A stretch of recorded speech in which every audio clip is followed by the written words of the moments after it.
kwaZuwai vapostori vanofarira mharidzo dzemasowe. Mharidzo dziripo dzavana kuti long time paYouTube pasingaiswe mharidzo dziripo hadzo, asi tinoda vanhu vanombosubscribe. Saka apa takambomirira kuti timbowana masubscribe akati tozotanga kukanda mharidzo dziya.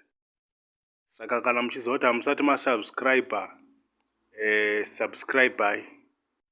At least nhasiwo vanhu vakasubscribe 10 masubscribers, tinokwanisa kuuploada tichiziva kuti mharidzo dzichasvikawo muvanhu vakawanda dzichifambawo nevanhu. Saka vaparidzi vari kudawo motivation kuti vanhu vambosubscribewo, vachilika, vachikomentawo zvinenge zvichitaurwa. Tiregere kungoparidza kunge tiri kutaura tega. Tiri kuda kuti vari kunzwawo mharidzo tizive kuti vari kudzifarira here. Saka tichimbosubscribe, pane kabhatani keredhi apo pazasi apo kakanyorwa kunzi subscribe nemacapital letters. Ikako kabhatani kako, presai kabhatani kako. At least nhasi chete takawana vanhu 10 chete, 10 vanongosubscribe pachannel. Mharidzo totumira dzakawandisa, dzakawanda zvisingaite zvekutoti dzakawandisa. Saka subscribe vanhu, subscribe. Makasubscribe, makangosubscribe chete, tokuparidzirai mharidzo dzakawandisa zvisingaite. Saka iwe uri kunzwa audio ino, iwe wacho kana usati wasubscribe, subscribe.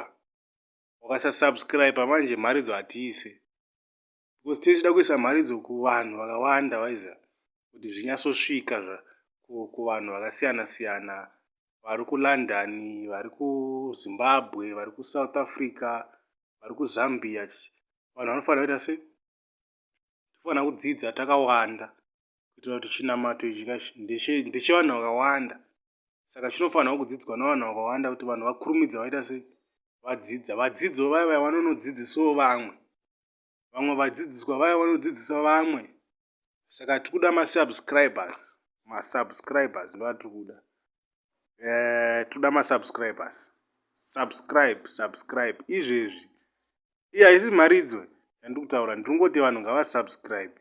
Kana vasubscribe manje tobva taisa mharidzo mushure mesubscription.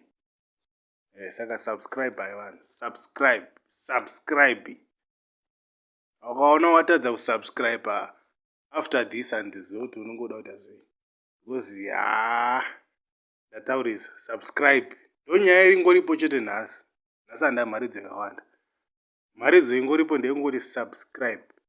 Ndatenda hangu. Amen. Rufaro kwamuri.